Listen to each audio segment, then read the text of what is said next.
Anton Gunn is a former senior advisor to President Obama and a national expert on socially conscious leadership. Fierce Healthcare recently named him as one of the 10 most influential minority executives in healthcare. He's a graduate of the University of South Carolina, where he played SEC football for the Gamecocks. He's the best-selling author of The Presidential Principles and Just Lead, and has been featured in Time Magazine, The Wall Street Journal, Inc. Magazine, and on Good Morning America.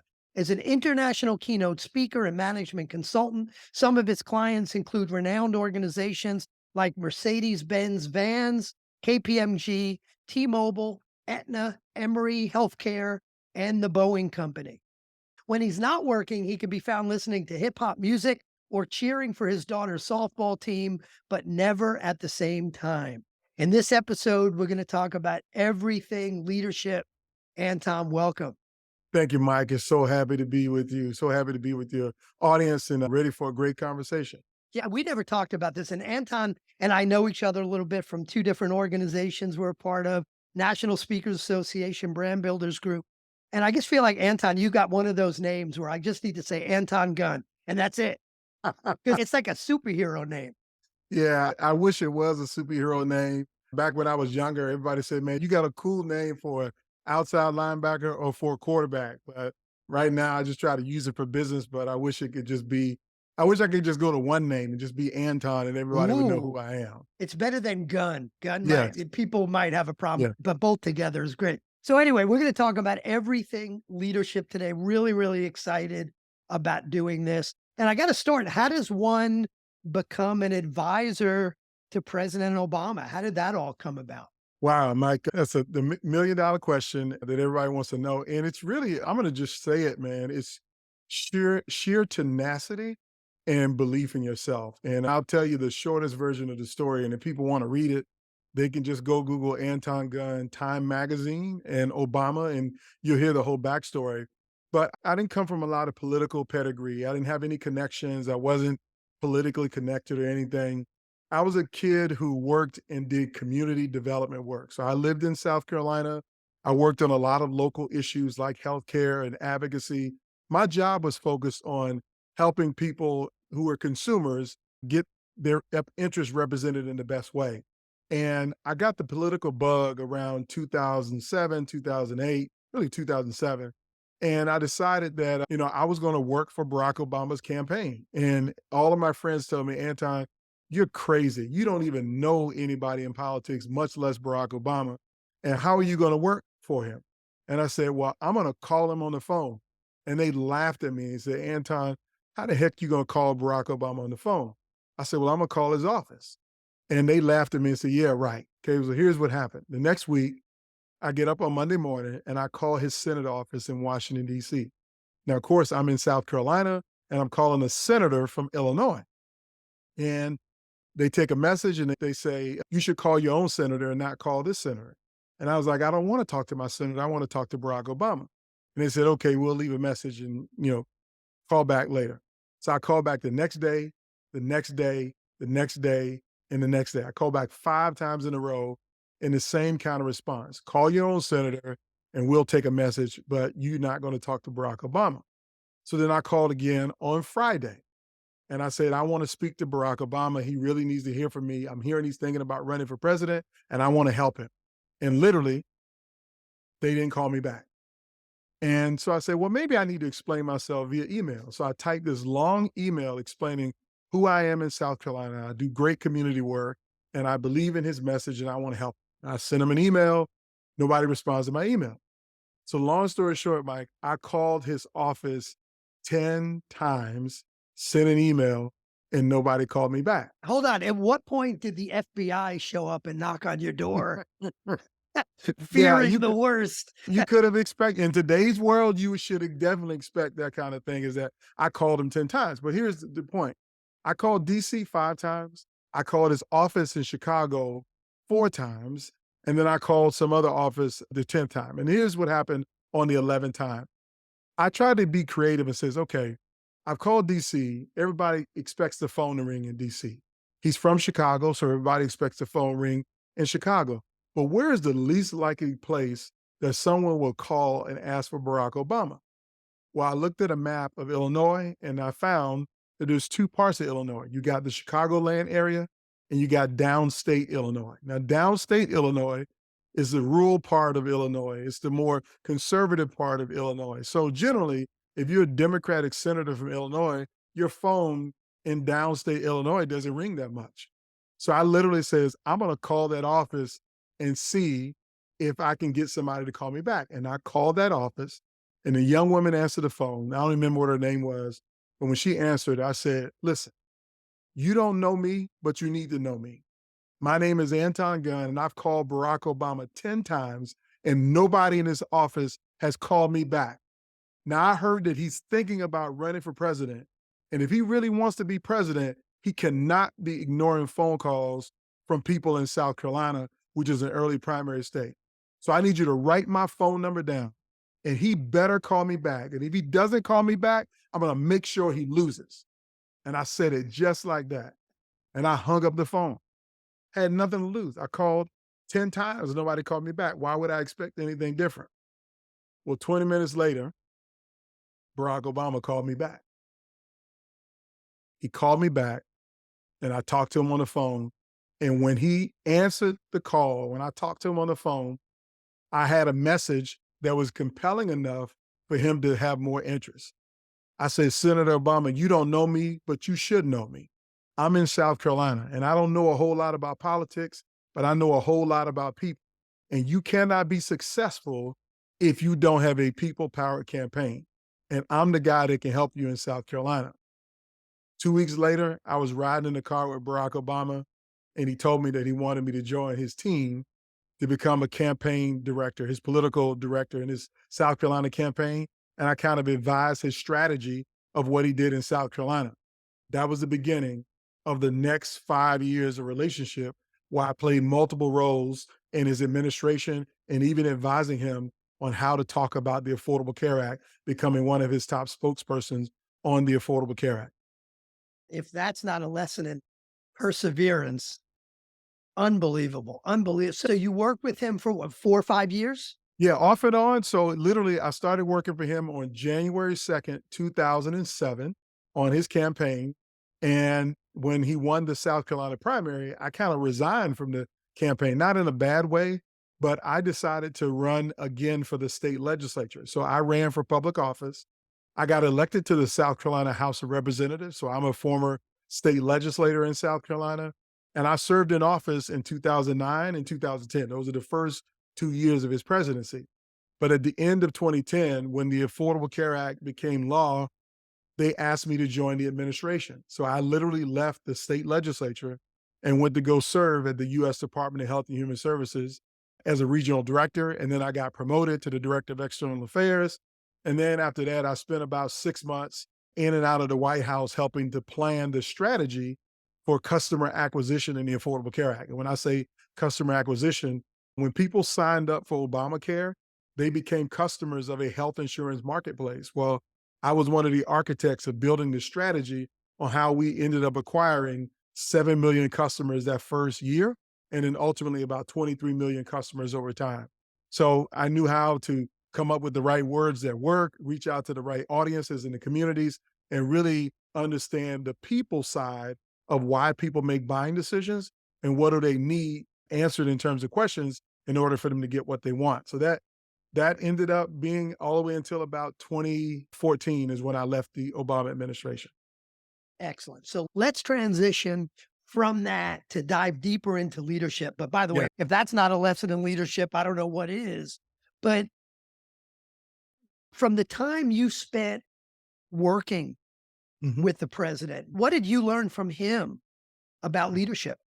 Mike, it's so much. I always try to narrow down the lessons that I learned from Barack Obama about leadership. And there's so many. And some of them are business related, or when I say business related, they're totally business related. They translate to business. But the others are really about you as a person. And I'm going to start with the person first. And that is one thing that I learned from Barack Obama is to be yourself. Don't ever try to be a leader that other people want you to be or think you should be. Because what ends up happening is when we put on airs and pretend to be a leader that we're really not, and we're not authentic to ourselves, what ends up happening is you set an expectation that you can't ever keep up. And when the times get tough, when times get tight, and when there's difficulty, the real you is always going to come out. And so if you're a butthole and you like to curse and you like to, drink a lot, well, when times get tough, you're going to drink a lot more and you're going to curse a lot more. But if you built a brand that I don't curse and I don't drink, well, how long are you going to be able to hold that up if that's not really who you are? And one of the things I always saw in Barack Obama is that he never tried to be anybody that he was not. He knew he was awkward. He knew that he had big ears and he made fun of himself, and he knew that he was very cerebral. So he was really smart and he wanted to learn from people, but he never tried not to be the college professor that he was. He was a college professor president. So that's lesson one. The second personal lesson is this, is don't be afraid to show the people that you lead who you actually care about. It's one thing I learned from Barack Obama. I knew that he loved his wife unconditionally and that he was a girl dad and he loved his two daughters. And he didn't mind showing you the human side of him is that I'm not just a leader of the free world, but I'm a dad. That I coach little league softball, basketball games, and that, I play with my girls in the backyard. I read to them, that, I go on dates with my wife. He really showed you the full side of him. And what ends up happening in business so many times, we want to be that stoic, badass leader for business, but we never let people know who our family is. Who do we care about outside of work? So that's the second personal lesson. And the two lessons from business that I'll give you are really big ones, and they're really clear and transparent, and ones that everybody should be able to understand. Is that as a leader, you better have a vision that's inspiring and compelling for all of the people around you. Like a lot of leaders, they really get into the tactics sometimes. They like focusing on the operational side of things. But I believe that every great CEO, if you're a great CEO, then you got to be the visionary all the time. You got to be the one that inspires people towards the goal and keep that vision big. Now, you got to have a team who can execute on the operations and get into the details. But your job is to always be the good cop. Always be the big visionary, the one that says, hey, I really want to get us out of this, and I can't get us out of this without you, and I need everybody bought in. And Barack Obama was great at giving the big picture vision. And I believe that that's critical to my success, is giving that vision. The second lesson from an operational standpoint, from a leader's standpoint, is this. Always surround yourself with people who are smarter than you, and don't be afraid to listen to them when they have something that's better than what you thought of. And one thing I was real clear in the many meetings that I was in with Barack Obama, as smart as he was, as cerebral as he was, as a thought leader and someone who gathers intelligence, he was never afraid to ask you for your opinion. He was never afraid to ask you what we could be doing better. And then when you gave him an answer that made rational sense, that you could back up with facts and data, that he would not be afraid to change what he was doing because you had a better way to get it done. And he was not at all myopic. He had a big picture vision, but as we all know, visions don't have all of the details. And what he allowed inside of his operational standpoint is to surround myself with people who are smarter than me about the details, tell them what my vision is, and if they can give me a better way to get there, then I'm all ears to listen on how we can execute in that way. And so I could give you another 100 lessons, but those two, to me, are some of the most powerful ones that I got from him, is have that vision and don't be afraid to surround yourself with people who are smarter than you. Love that. And I actually see, you can tell me if you agree, but I see a real connection between, I think it was kind of personal leadership to business leadership. Your Mhm. second personal leadership was he wasn't afraid to show who he really cared about. Yeah. And then this idea of surrounding yourself with people that are smarter than you, to me, what both of those have in common, and it's what leaders get wrong way more often than they get right, is this idea of vulnerability. Yes. The idea to show you're a real person. And when we were like, man, it was a month or two into COVID, everybody was scared to death they were going to stay in business. Yeah. I had to tell leaders, look, if you come to every Zoom meeting with your superhero cape on and act like you've got all the answers and you're the smartest person in the room. And I said, everybody else is going to be afraid. If you can't show your vulnerability, Yeah. everybody else is going to be afraid to show theirs. And Yeah. then you have no clue what's actually going on in your Correct. organization. And I think the second personal point, the second business point, to me, are both about the fact that you've got to be confident enough in yourself and the people around you to show vulnerability. Totally. And another aspect of that, Mike, where I find that a lot of leaders and clients that I work with, leaders don't know how to admit when they screwed up. They're not willing to be vulnerable to say, listen, I got it wrong here. I made a mistake, or I went in the wrong direction, or my plan last year was not a solid plan. And so I'm sorry for screwing up, but here we're together and we're going to get it right. That's another aspect of vulnerability is being able to admit when you're wrong and then apologize when you make a mistake. And I think the greatest thing a leader can do is to be comfortable with saying, I'm sorry when they screwed up. It's the honesty and vulnerability of knowing that you don't have all of the answers and you don't have everything figured out. I remember working with an organization going through the pandemic. The leader was from like a deep northeast part of the country, like way up high north of Boston. And they didn't grow up in a household where people showed emotion. So they were operating their organization in the middle of the pandemic, thinking that they needed to be strong all of the time. And they told me about a circumstance that they were at a board meeting with the board and broke down and literally started crying in front of the board about how hard it was to manage through the pandemic and waited for the board to fire them. But here's what happened. The board said, we've been waiting for a year for you to show us some emotion about what's been going on with the team. We know it's been hard, but you come in here every board meeting, all positive, like you got all of the answers. And this is what I call toxic positivity. The person who pretends like the ship ain't sinking. I mean, remember the captain of the Titanic in the movie? There's nothing to see here. Everything is fine. Today is going to be great. And you've hit the iceberg. The ship is sinking. It's listening now, but you want to stand on the bridge and act like there's nothing to see here. And that's a big mistake is that leaders should always be okay with being honest about where things are as an organization and where you are as a person. The more you do that, the more people believe in who you are and what you're doing to help them to get out. Love it. And I just wrote down toxic positivity. I love this stuff. Ye- So, talk a little bit about your new book is called Just Lead. Yes. Tell us a little bit about the book and Yes. why you decided to write it now. Yeah, great question, Mike. So here's where we are. The reason why I wrote this book is for the last 2 years, I've been getting lots of questions from clients. I literally have been keynoting across the country and doing a lot of LinkedIn Live, talking about the issues in the current American workplace. And what do I mean issues? We know that since 2021, 80 million people have left the job.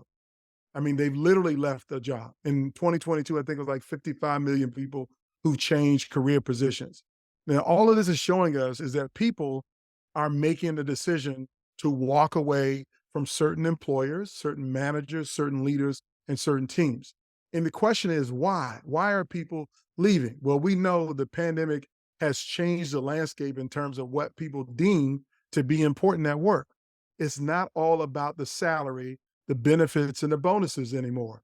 Those things could be perfect in your organization, but guess what? People will still leave a job and go somewhere else. And so the question is why? Why is for a lot of reasons. Number one, diversity is a real issue in the workplace. And I don't shy away from talking about the multiple dimensions of diversity. So it's not just race and gender identity or sexual orientation, but it's literally my background. Does anybody in the organization value my background? That I bring a unique set of skills to the workplace? Or do I feel appreciated when I show up in the workplace? Do you give me an opportunity to add value to certain conversations? Or do you expect me to just stay in my lane and only do this? Another reason why people are leaving the workplace is because they want mobility within the company, which is I may have started my career in the sales and marketing team, but I don't like sales and marketing. I really want to move over into compliance. Is there a pathway for me to leave from sales and marketing to compliance? Or is there a pathway for me to go from operations to finance? It's like all of these things people want in the workplace and they're not get them. The third thing, the reason why people are leaving the workplace is because we all know this, Mike, is that people don't quit jobs, they quit leaders. They quit bad leaders. And so there's so many people who are struggling on how to find an environment where they feel valued, respected, and included, and that they work for a leader that they actually admire. And I get calls from those leaders saying, listen, man, my best employee quit, or my team is falling apart. I can't get my team deeply engaged. I'm not connecting with my team, or now my team is more remote today than they ever were before. What do I do, Anton? What do I do? And so I wrote this book. And when I mean book, I call it an action guide because I try to reduce my carbon footprint. It's not a 500-word bibliography on how to be a leader. It's not that. I wrote you a simple action guide to give you 44 actions to break down barriers, boost your retention, and build a world-class culture. I want you to know that you got to break down the barriers between you and the team that you lead. You got to learn how to boost retention. Why do people quit a job and why do they stay? What keeps a person employed in an organization? And then most importantly, how do you build a culture where you become the leader that everyone will admire and those employees are people who never want to quit? And so this action guide, Mike, are simple, tactical things that you can implement tomorrow morning to help you to break down those barriers between you and those team members you don't know, to build a kind of culture where nobody wants to quit, but most importantly, to make sure that you become the leader that they admire. And it's a simple framework, and I'm happy to give you any of these simple steps right here because your audience, I think, will get great value if they just understand that it's the small things that matter. And I really try to teach them the small things in this book. Excellent. So I'll let you kind of prioritize based Yeah. on the ones where you think people are screwing up most or they're adding the most value. What's one? Easy. Let's see how many we'll get to. What's the first one? I'm going to give you three combined that if any of your listeners answer these three, if they're able to answer these three and do them well, you will be the kind of leader that nobody ever wants to quit. And you're going to inspire people beyond belief. So here's the first one. I'm just give you like this. Every employee that you meet, every employee that comes to work for you, every person who you hire are asking three questions every day when they show up to work. When they walk into the office or when they log on to the Teams meeting or the Zoom meeting, they're asking three questions, but they're never going to verbalize these three questions. As a matter of fact, you should probably pretend that they have a t-shirt on that has these three questions written on it. So here are the questions. Question number one is, do you care about me? Question number two is, will you help me to be successful? And question number three is, can I trust you? Now, here's the point, Mike. Your mission statement, your value statements, your personnel policies, they all say yes to those three questions. We care about our employees. We are helping every one of our employees to be successful, and we're one of the most trusted brands in the business. But those employees, they don't give a rat's tail about the words to those three questions. They want to see the answer to those three questions in your actions every day. So if you don't know how to answer the question, I care about you, and let's be clear, the answer that I care about you is different depending on the individual employee. Because some people might say, well, if you pay me fairly, then you're showing me that you care about me. But another employee might say, well, if you recognize me for the successes that I've done at work, you're showing me that I care about me. But then there's some employees that says, Mike, how could you ever care about me when you don't even know who I am? You don't even know anything about me. You don't know my wife's name. You don't know my cat's name. You don't know my favorite movie, my favorite sports team. You come in every day bragging about the New York Giants, but not recognizing that I'm a Cowboys fan. And so that doesn't make me feel good. to know that. So my main point, the first action that anybody, if you want to become the leader that everybody admires, then you got to show the people that you lead that you care about them. But you can't do it if you don't know what makes them tick, what inspires them, what motivates them, what pisses them off, why they show up to work every day. Because again, we all got choices. If 55 million people quit a job, then that's showing that people have a choice where they work. But my question for every leader is, do you know why your team is still working for you? Why each individual of your team is still working? If you know the answer to that question, then that means you should be showing them that you care about them. And the second question is very simple. Will you help me to be successful? Because nobody wants to go to work every day and fail. So the question of helping them to be successful, are you giving them the tools, the information, and the resources that they need to succeed in the job? And do you understand that your job as a leader is to take the obstacles out of the way of them being successful? That's your job. It's not about managing them and making sure they show up for lunch on time and making sure that that they check the box. No, that's not your job. Your job is to ask the question, do you have everything that you need to achieve the goals that we set out for this year? And whenever they tell you that they don't have something, your job is to get it or to remove the obstacle out of the way so they can be successful. And if you can't remove the obstacle or get them what they need, then you probably got some other operational issues that you need to fix in your organization. And the third question is about trust. And I don't even have to talk about trust because let me tell you why. If you don't answer that first question and answer that second question, they're never going to trust you. They're just not. And the moment if you answer the first question and answer the second question, they'll start to trust you over time. But the moment you stop answering the question, you're going to lose that trust.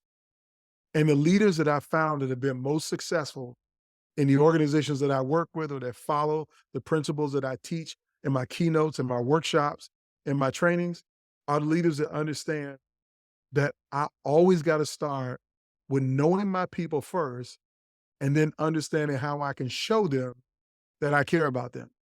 And I'll give you a simple example and I'll close with this. The simplest example is a woman that used to work for me. And we were literally working together for 3 years. And I went around, as I do in every staff meeting, I have this routine at every staff meeting. The first 15 minutes of the staff meeting, I ask a non-conventional question to the business that we're handling that day. So we could be working on the next infrastructure project. And my question is, what's your favorite restaurant? And I want every person on my team to tell me what their favorite restaurant is. So somebody says Ruth Chris, and somebody gives me some specialty restaurant. Somebody gives me something else. And then Sarah on my team says, Olive Garden is my favorite restaurant. And I'm thinking, Oh, Olive Garden? you gotta fire Sarah. What's her Yes. problem, man? Well, so we all ask, why Olive Garden? And this is what Sarah says. When I was younger, my family would go to Olive Garden with my grandmother on Sundays. And it's what we did as a family. And when my grandmother passed away, we stopped going to Olive Garden. And I really miss those fun and engaging family dinners with grandma when we go to Olive Garden. So I took note of what Sarah said. So 5 months later, we finished a big project. Sarah was instrumental in the project. Things went well on the project. So rather than me taking the whole team out to a Mexican restaurant or to Asian cuisine, I decided I was going to get everybody on the team a gift card from their favorite restaurant. Well, when I handed Sarah a $25 gift card to Olive Garden, and I said, I know your grandmother's not here, but I want you to go have a good time at Olive Garden like she was. She cried and said, this is the best team I've ever been on in my life because you remembered that my favorite restaurant was Olive Garden. Now, Mike, I've had employees respond to me that way with simple things like what their favorite candy bar is or remembering the town that they grew up in.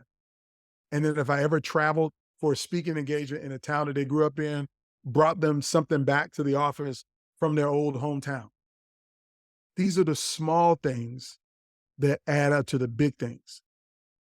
And so every leader is capable of learning about the people that they lead and knowing what's important to them and showing them that you care by making what's important to them important to you as a leader. I love it.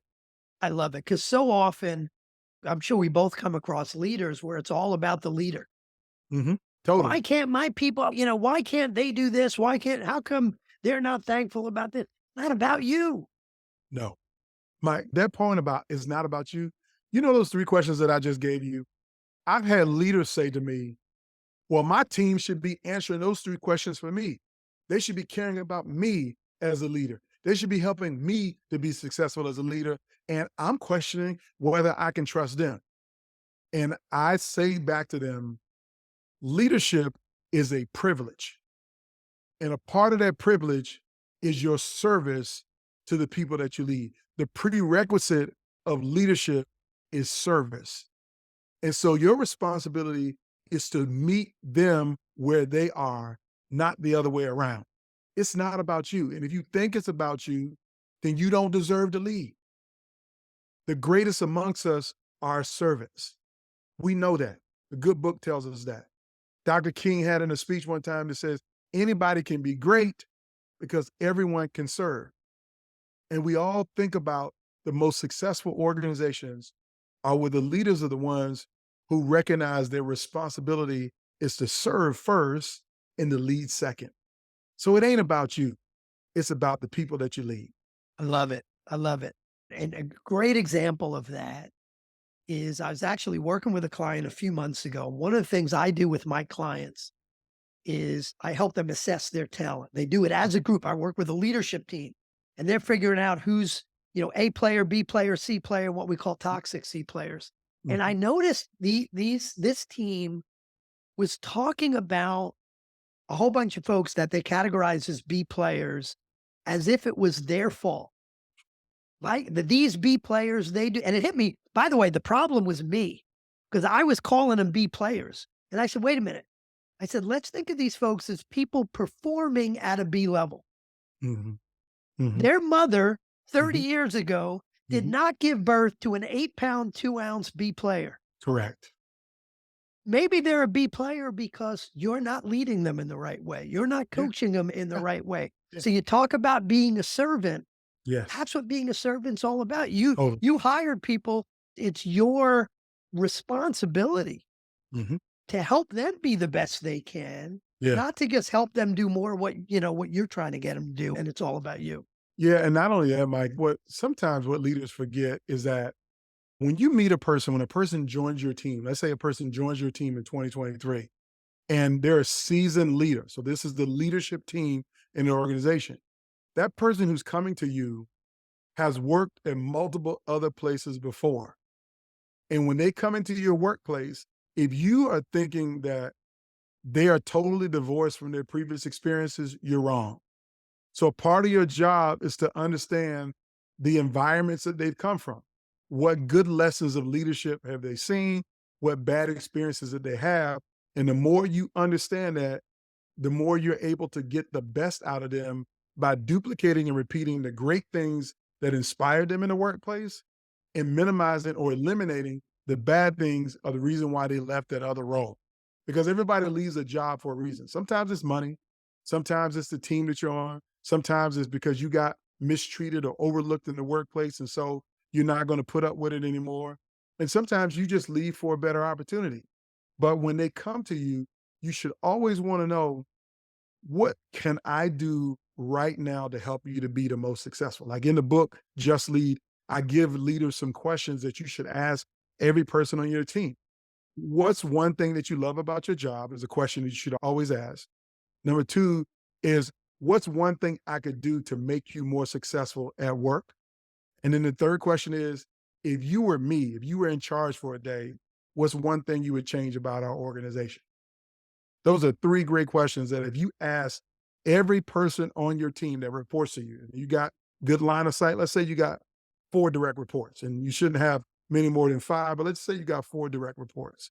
And you ask all 4 people, what about their job they love? What do they love about their job? Number 2, what's one thing you could do to help them to be more successful at work? And then the third question is, if you were me, what's one thing you would change about our organization? Well, you got your passions. You understand their passions of what they love about work. Okay. So you can feed into those passions. Number 2, you got a short list of things that you can do to help them to be more successful at work. And then number 3, you got a list of 4 things that you need to work on as a leader to solve for the organization. Because chances are that third question is, what's one thing you can improve about our company? You're going to hear repeat answers from those people on your team because they're all dissatisfied generally around the same thing. And so if you want to solve the big problems, take obstacles out your team's way, you got to ask them questions. And when they give you the answers, just do what they said you need to do. That's it. So both of these things, right? Getting to the point where you could, you're showing people you care, you're willing to help them, they can trust you. And then the questions you just brought, I mean, none of this is rocket science, right? No, Oh my God, I could do this, Anton, but I need a 3-month training no, program to teach me how to do this. No. no. What holds, and you don't have to just limit it to these two Yeah, things. You got sure. you got 44 things in your book, but what holds leaders back? I love this thing I call the law of positive intent. I Yeah, assume everybody's just trying to do the best they can yes, with the yeah, resources they have. So leaders that aren't doing these things are not bad people. They're yes, not trying to be bad leaders. They're doing yeah, the best they can with the resources they have. So if we assume that, yeah, what's holding them back? This stuff isn't difficult. yeah. Why aren't more people doing this? Yeah, I give it the 4, okay? And it is simple, but it's not easy. The reason why it's simple is because these are things that we all know, these are universal things. I didn't break off any new ground in terms of leadership development and people management. But it's not easy because we're so busy filling our days with things that we think are productivity, but they're nothing but activity. We're distracted on the wrong stuff in the workplace and we don't focus on the people. We want to have the quarterly meeting about the quarterly numbers, about the team who didn't meet their goals in the quarter. And we don't ever talk about the people. We talk about the products, we talk about the services, we talk about everything else but the people. And so the 4 C's that it comes down to for me are why leaders don't do these things. The first C is they don't have the capacity, meaning that they don't have the hours in the day. They make the excuse they don't have the hours in the day to do all of the things that I need to do that you laid out, Anton. I mean, I don't have time for touchy-feely meetings all day. I got products I got to sell. I got to do this. I got to do that. So they don't think they have time. They don't have the capacity to do it. The second C is the competency. And again, the reason why I write a book is because I know leaders don't know all 44 of these actions. They might know 1 or 2 of them, they might know 3 of them, but they don't know all of them. And so you have to have the competency to do it. And so I'm giving you that in the book, Just Lead, and I'm giving you that like you're giving it to them every day. So it's the second C. Then you move on beyond competency, you have to have what I call the capability. Okay. Capability for me is real specifically, do you have the physical wherewithal, the heart to care about your people? Do you have the disposition to care about people? Do you know how to smile? Do you know how to listen? Do you know how to even ask the questions that I ask? I mean, because, think about it. Those questions are very simple, Mike, but it would be a mistake for a leader to email his team and says, hey guys, can you respond back in bullet format the things that you care about and send that to them via email? It's not going to work, bro. This is not an email conversation. This is an interpersonal conversation done in a one-on-one meeting in 30 minutes. But again, some people don't have the ability to ask those kind of questions. That's the third C. And then the fourth C, courage, bro. Courage. Do you have the courage to do it differently than you were trained to do it as a leader. Because we know a lot of us take our leadership cues from the leaders that we work for, our first boss. We replicate the things that our first boss did because we saw them as a leader and we thought this is how we get up the chain of command, how we move up the ladder is to do what we saw other leaders do. But we know in the 80s, in the 70s, and even in the early 90s, there were some bad examples of leadership, really bad examples that drove things hard and didn't have a heart-centered role of a leader and really weren't comfortable talking about the touchy-feely stuff. So you got to have the courage to break out of the mold of what you've learned before. You got to have the courage to do that. And that's the main reason why people don't do it is because they don't have those things lined up. And if they do, then they are the kind of leaders that we all have confidence in, that we really do want to work for. And in the 21st century, we're seeing more and more leaders who are quitting. I mean, Mike, in the first 6 months of 2022, 774 CEOs quit their jobs. Why? Because they didn't have the 4 Cs. That's my opinion. That they just, they couldn't do it. I don't have the capacity. I don't have the competency. I'm not committed to doing it. And I definitely don't have the courage to talk about guns and abortion. And why did I say that?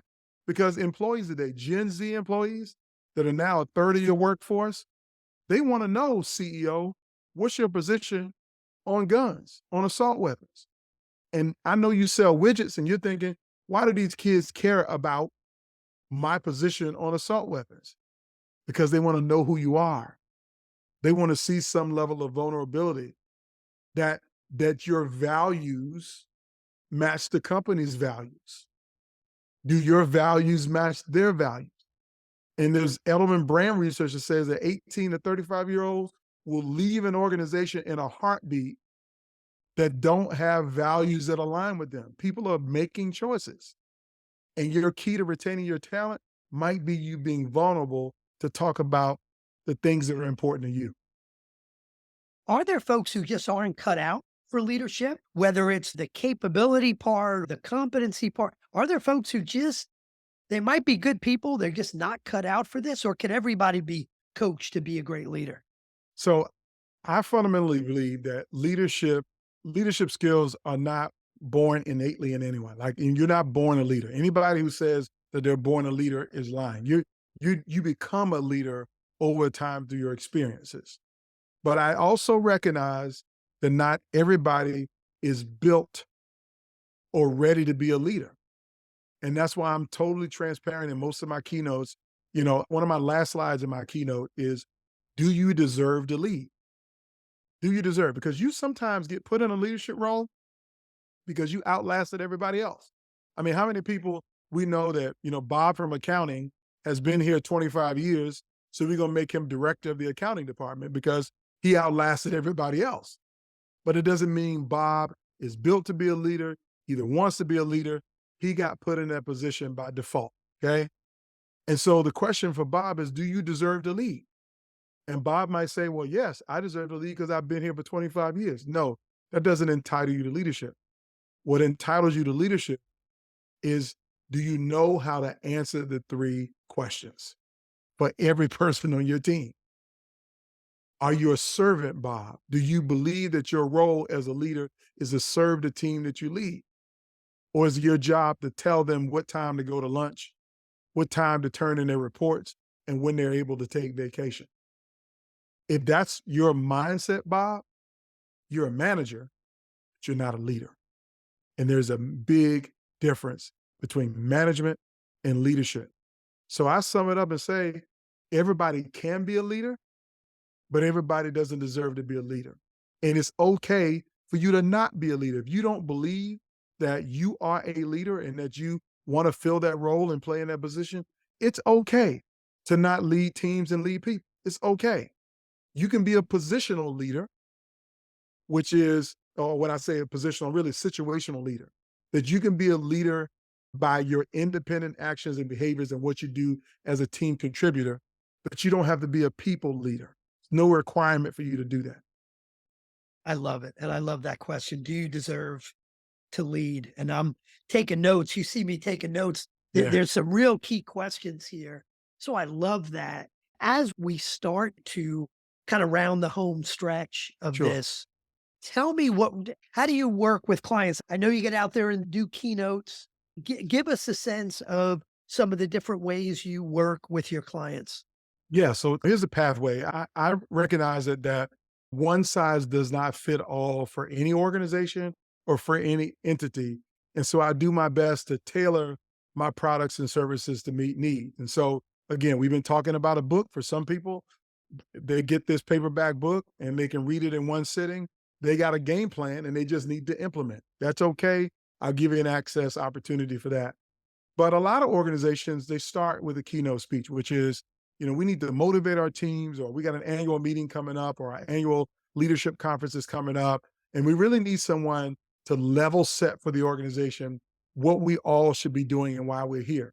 And I get hired in as a keynote speaker, and I do a 60, 90-minute keynote that really gives people the building blocks of how you build diverse, high performing teams and a world class workplace culture that you can identify because of the great leaders that everybody admires and because people don't want to quit. But I also work with leadership teams similar to what you do. And sometimes it requires a more in depth executive retreat where the senior leadership team needs to spend a day of getting on the same page. And when I say getting on the same page, many times we assume that because we brought somebody onto our leadership team, that they see the world the same way we do. And I will tell you that's a fallacy if you believe that. But secondly, it is also not in your best interest if your team sees the world the same way that you do. And so I really unpack, how do we define what does working together look like? What is our vision for the organization? And is everybody committed? And is everybody answering those 4 C's when it comes to building the culture? So that can take place in executive retreat. I also do what I call long tail work, which is I really want to help you to transform the culture in your organization. So we can't change your entire culture in a 90-minute keynote speech, and we won't change your entire culture in an executive retreat. That we really have to do a dissection of what's wrong in the organization, because you can't fix what's wrong until you know what's wrong. So it really is assessing your culture. So I do a leadership and cultural assessment that takes me about 90 days to really review the breadth and depth of some of the challenges in your organization, and include some survey work, a few other things, really trying to understand, what do people think about the places they work? And this is different from your employee engagement survey or any climate survey that you do. I have specialized questions that I ask in a different way than others do, and I want to assess your culture. And then after that, when we come back, I'll give you a report on it. And then we lay out, so what do we need to share with the full scope and scale of the organization after the executive team has heard it all. And then we start to implement some quarterly training for your leaders. Because again, I believe that everything rises and falls on leadership. So whether it's a C-suite team, or whether it's that level right below the C-suite, or those mid-level managers who are literally making or breaking your organization. You don't believe it, but they are. I spend time with helping those leaders answer those 3 questions for every person, and giving them some context of how they can lead and manage better in the organization. And so those are some of the things that I do. I really believe that the best organizations are really training and development organizations masquerading in their core business. Is that you might sell some widget or another, but really what you're doing is training and developing your people to be most effective at selling that widget and collecting payment for their services and reinvesting it. So I believe that I help organizations become training and development organizations, developing the leadership competencies and the capabilities to basically execute on their core business. And you can't do it without a people strategy and a leadership strategy. And that's where I sit. Love it. Powerful, powerful stuff. And all this stuff is going to be in the show notes, Anton. But tell us, if someone wants to find out more about you, buy your books, where Yes. should people go? I'm going to make it simple and easy for you, Mike. And because I love you and you're just a great guy, you're doing incredible work. I got a free giveaway for all of your listeners. So if they go to antongunn.com/toolkit, I'm going to give them access to my Just Lead Toolkit. So before you buy the book, if you want to buy the book, you can. I definitely am not going to dissuade you from doing that. But I got some free resources to teach you the 10 qualities of world-class leaders. I'll even give you all of the 9 pivotal points that I share in my most requested presentations, and also give you some tools to help you to know how do people build great teams that communicate well. I put it all in the toolkit. I'm going to make it free and available for everybody. You just give me an email address and I'll send you that toolkit again, antongunn.com/toolkit. And it's a great resource for everyone that will give you some practical stuff that you can use right away, including those 3 questions. So you might have wrote them down. Maybe you're driving and you couldn't get this, but I'm telling you right now, you go to antongunn.com/toolkit and get the Just Lead Toolkit, and you'll get everything that we talked about, then some. And some advice. Do it, because if you don't, he's gonna call you like 15 times, all Right. your different office. I mean, this guy, I'm gonna hound you. I'm gonna be relentless, nonstop. excellent stuff, great resource. Anton, this was great. Thanks so much for doing this. Thank you for having me. I appreciate you very much.